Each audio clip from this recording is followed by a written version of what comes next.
슬프다 이성이여. 전에는 사람들이 많더니 이제는 어찌 그리 적막하게 앉았는고.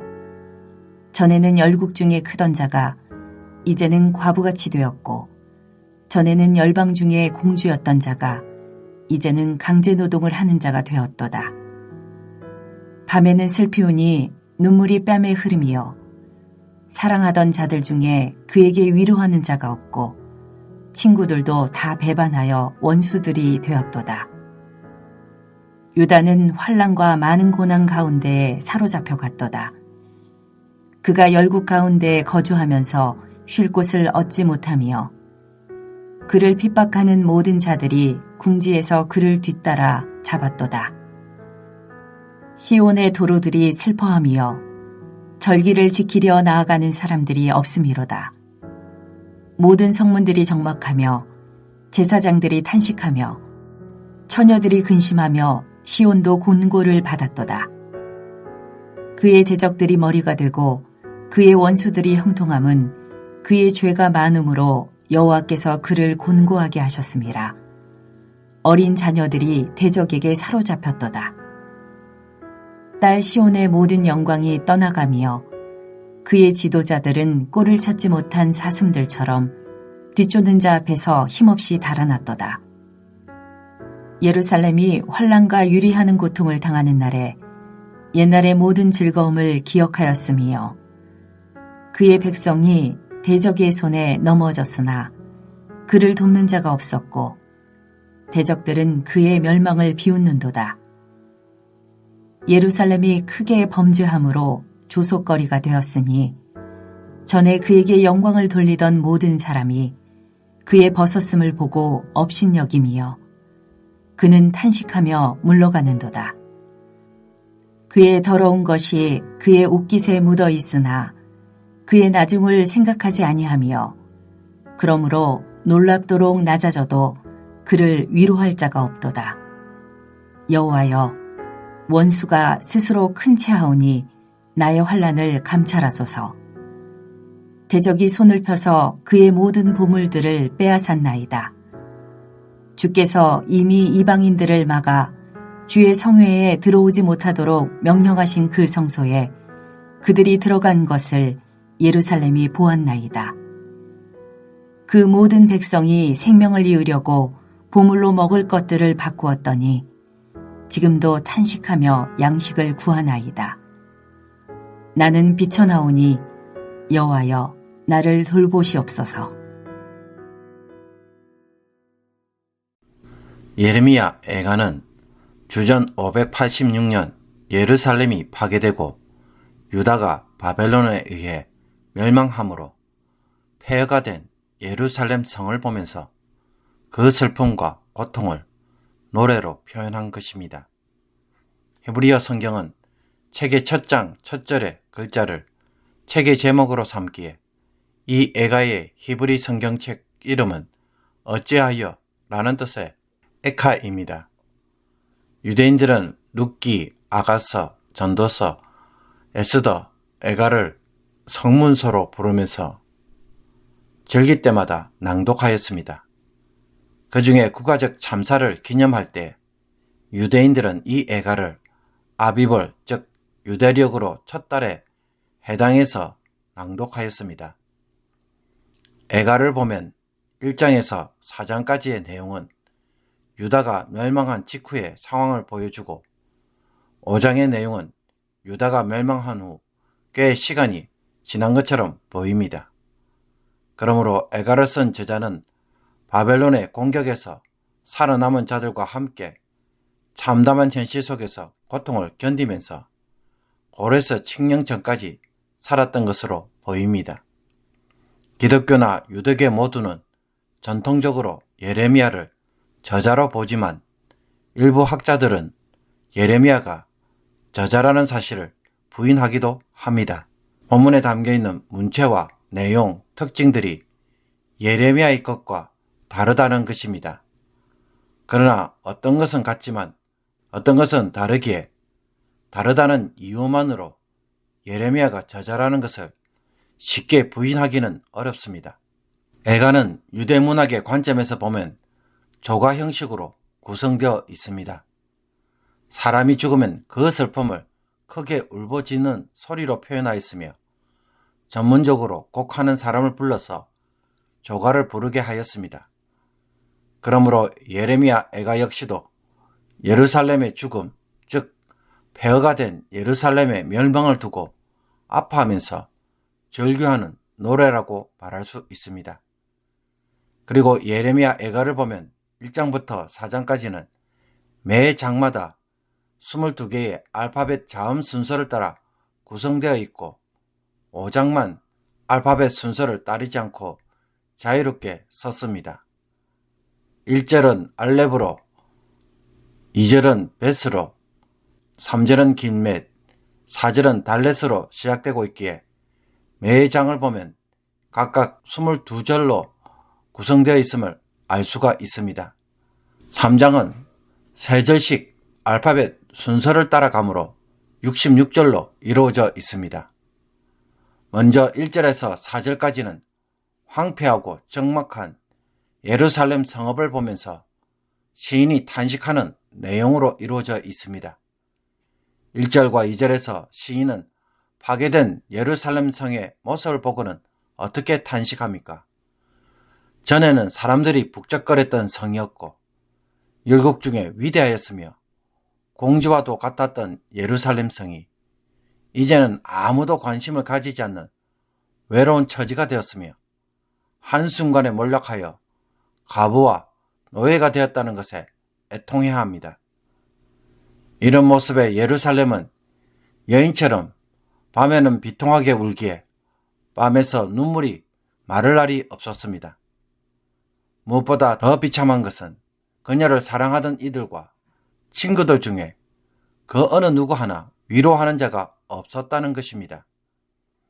예루살렘을 사랑하던 자들과 친구들은 이스라엘과 동맹을 맺었던 주변 이웃 국가들입니다.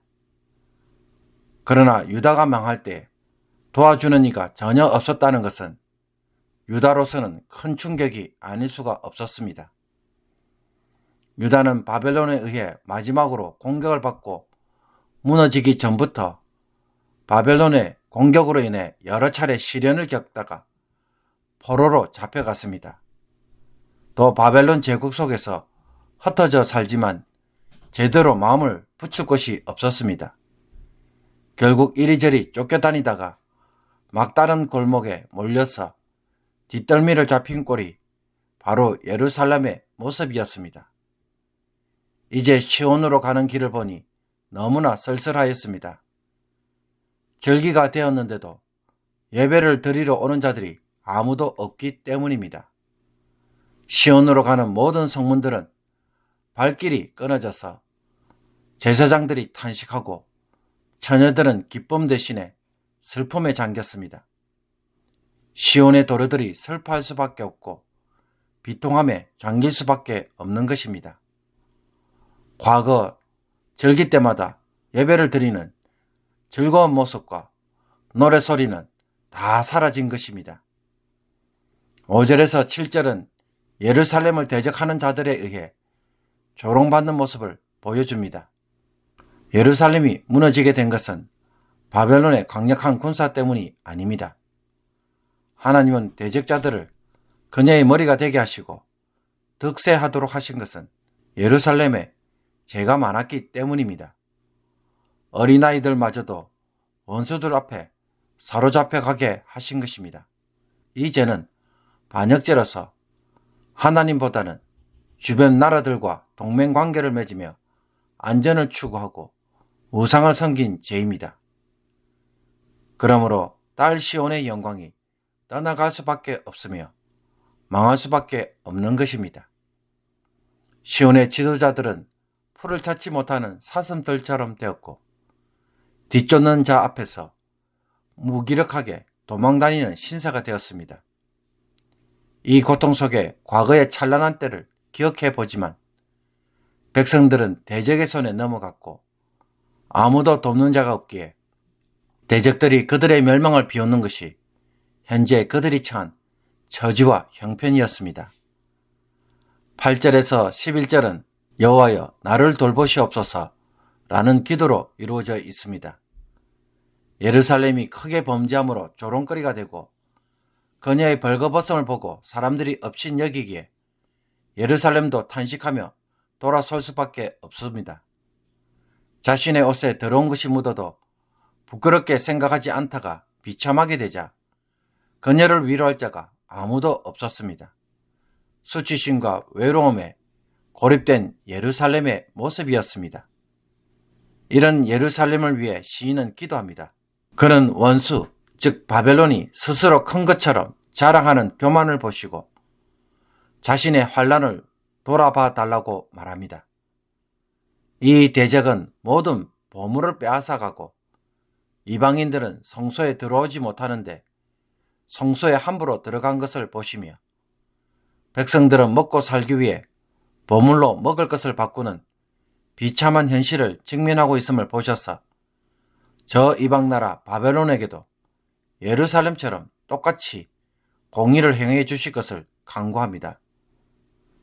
그러므로 모든 것이 파괴되고 아무도 찾는 이가 없는 적막한 예루살렘 성에 대한 시인의 탄식에 대하여 오늘 두 가지를 묵상해 보기를 원합니다. 첫째는 예루살렘이 이와 같은 처지에 이르게 된 것은 바벨론의 강한 군사력 때문이 아니라 유다가 반역의 죄를 범하였기에 일어났다고 시인은 보고 있다는 것입니다. 바벨론은 하나님의 심판의 도구에 불과했습니다. 그러므로 이런 문제의식은 자신이 당한 비참한 현실에 대하여 자꾸 누군가의 탓으로 돌리지 말라는 것입니다. 성도는 인생의 문제를 만날 때에 누구의 탓으로 돌리기 전에 내가 하나님 앞에서 잘못한 것은 없는지 살펴보는 것이 필요합니다. 남의 탓을 하면 자신의 죄와 허물을 제대로 보지 못하기 때문입니다. 어떤 사람이 어느 날 갑자기 나를 대적할 때 정말 나에게도 문제가 없었는지 살펴보는 것이 성도에게는 필요합니다. 둘째로 시인은 예루살렘을 이렇게 비참하게 만든 바벨론에 대하여 하나님의 공의를 행해 달라고 기도합니다. 이것은 예루살렘이 고통을 당했으니 바벨론도 그와 같은 고통을 겪기를 바라는 복수심의 기도가 아닙니다. 시인은 바벨론이 행한 악한 일을 보면서 하나님의 공의가 바벨론에게도 적용되어서 유다에 대한 하나님의 심판과 공의가 공정하기를 기대한 것입니다. 개인의 복수심이 아닌 하나님의 공의로 판단해 달라는 것입니다. 그러므로 개인적 감정으로 미워하고 싸우고 대적하기보다는 하나님께서 나에게 하신 것처럼 동일하게 공의로 판단하여 주시기를 기도하는 것이 성도가 문제를 대하는 모습인 것입니다. 이와 같은 기도를 통하여 하나님이 일하시도록 할 때 성도는 하나님의 공의와 주권을 인정하는 신앙이 되는 것입니다. 개인적 감정으로 본다면 다윗도 사울에 대하여 참으로 많이 억울했고 분노와 복수심이 가득했습니다. 그러나 그는 사울에 대한 복수의 문제를 하나님께 맡겨드렸습니다. 개인적 복수심으로 해야 할 일이 아니라 하나님의 공의로 처리해야 할 일로 본 것입니다. 다윗의 이런 행동은 하나님을 매우 기쁘시게 하였습니다. 그러므로 지나치게 개인적 감정으로 누군가를 미워하고 싸우고 있다면 오늘 이 말씀으로 그것을 내려놓을 수 있기를 원합니다. 하나님은 원수 갚는 일보다 성도가 하나님께 맡기는 모습에 더 기뻐하시고 자기 백성을 지키시는 일에 열심을 내실 것입니다. 그러니 이 말씀이 오늘 여러분이 붙드는 말씀이 되기를 축복합니다. 기도드리겠습니다. 우리의 피난처여 의지할 바위가 되시는 하나님, 우리가 세상에서 시련을 당하고 어려움을 겪고 길이 막히며 절망의 구덩이에서 헤어나지 못할 때 세상의 권세와 능력에 타협하는 것이 아니라 하나님 앞에서 자기를 먼저 살피는 자들이 되게 하여 주옵소서. 자기 죄로 예루살렘이 망한 것임을 알기에 저희들도 자신의 죄부터 회개하고 돌이키는 자들이 되게 하옵소서. 남의 탓으로 돌리지도 말게 하시며 원망과 복수심으로 하루하루 살아가는 불쌍한 자가 되지 않게 하옵소서. 자신의 인간관계와 여러 문제들을 하나님의 손에 맡김으로 복수하기보다는 기도하는 자가 되게 하시며 내가 처리하기보다는 하나님의 손으로 처리하게 하옵소서. 나의 감정으로 풀기보다는 하나님의 공의로 풀어가는 지혜를 행하게 하옵소서.